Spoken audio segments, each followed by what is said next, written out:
Hi guys! Welcome and welcome back to my channel.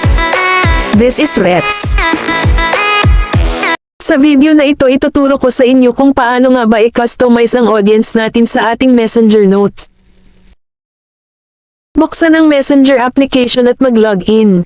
Dito mag-create lang tayo ng notes. Pindutin lang itong share a thought, itong may profile picture. Then dito pwede na tayo mag-create ng notes. Halimbawa isulat mo ang kamusta kayong lahat, tapos sa paggagawa nyo ng notes pwede nyo na dito i-change audience at hanapin nyo lang yung change audience nandito sa baba, pindutin nyo lang ang change audience.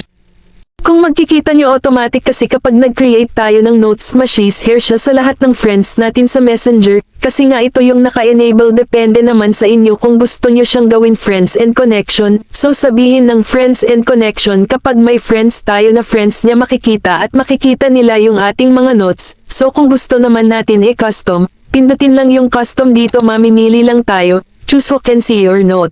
At pindutin lang ang choose who can see your note.